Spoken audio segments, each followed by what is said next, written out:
رات کے سناٹے میں فاطمہ کی بے چینی سے کروٹیں بدلنا کچھ غیر معمولی نہ تھا۔ اس کی آنکھیں سرخ ہو چکی تھیں اور دل میں ایک انجانی بے قراری سمائی ہوئی تھی۔ بخار کی شدت سے اس کا جسم ٹوٹ رہا تھا، لیکن اس کے دل کی حالت زیادہ خراب تھی۔ ایک گہرا درد جو کئی سالوں سے دل میں دفن تھا، آج جیسے ابھرنے لگا۔ اچانک اس کی سماعت میں ایک معصوم بچے کی رونے کی آواز آئی۔ فاطمہ نے چونک کر اپنی آنکھیں کھولیں۔ پہلے تو اسے لگا کہ یہ اس کا وہم ہے، لیکن آواز مسلسل بڑھتی جا رہی تھی۔ وہ لرزتی ہوئی آواز میں بولی، یہ تو میرا بچہ رو رہا ہے۔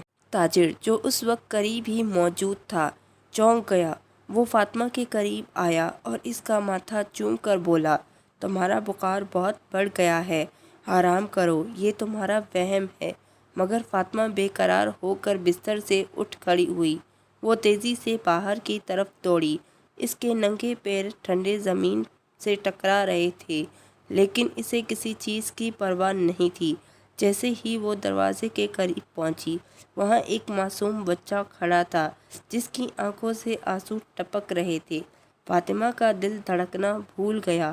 اس نے کانپتے ہوئے ہاتھوں سے بچے کو اپنے سینے سے لگا لیا اور روتے ہوئے بولی، مت رو میرے بچے، تمہاری ماں تمہارے پاس آ گئی ہے۔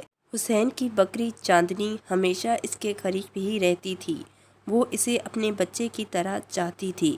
جب بھی حسین پریشان ہوتا، چاندنی اس کے قریب آ کر سکون دینے لگتی۔ آج بھی جب حسین رو رہا تھا تو چاندنی بے چین ہو گئی تھی۔ چاندنی نے دیکھا حسین ایک اجنبی عورت کے گلے ہوئے ہے۔ پہلے تو وہ حیران ہوئی، لیکن جیسے ہی فاطمہ نے حسین کو پیار سے چومنا شروع کیا، چاندنی کو ایک عجیب سی راحت محسوس ہوئی۔ وہ آہستہ آہستہ حسین کے قریب آئی اور اپنے نرم منہ سے حسین کا ہاتھ چاٹنے لگی۔ فاطمہ نے بکری کی طرف دیکھا اور حیرانی سے بولی، یہ بکری تمہیں بہت چاہتی ہے۔ حسین نے مسکراتے ہوئے کہا، یہ صرف بکری نہیں، میری ماں جیسی ہے۔ جب سے میں نے ہوش سنبھالا ہے، یہ میرے ساتھ ہے۔ فاطمہ کی آنکھوں میں آنسو آ گئے۔ یہی تو ایک ماں کا فرض ہوتا ہے، ہمیشہ اپنے بچے کے ساتھ رہنا۔ ادھر تاجر کی پہلی بیوی مریم، جو کئی سالوں سے اس راز کو دل میں چھپا بیٹھی تھی، اچانک بے چین ہو گئی۔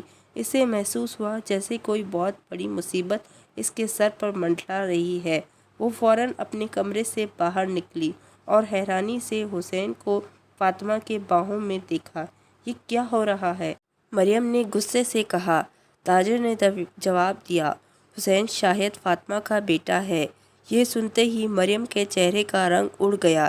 اس کی ٹانگیں لرزنے لگیں اور اس کا گلا خشک ہو گیا۔ یہ کیسے ممکن ہے؟ وہ ہکلائی، یہی جاننے کے لیے ہم سب یہاں موجود ہیں۔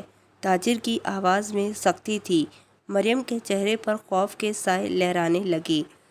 حسین ابھی تک فاطمہ کی گود میں تھا۔ جب اچانک چاندنی بے چین ہونے لگی تو وہ بار مریم کو گھور رہی تھی۔ پھر ایک حیران کن منظر پیش آیا۔ چاندنی ایک دم مریم پر جھٹ پڑی۔ اس نے مریم کے دوپٹے کو اپنے دانتوں سے پکڑ کر کھینچا شروع کر دیا۔ مریم نے چیخ ماری، یہ بکری پاگل ہو گئی ہے۔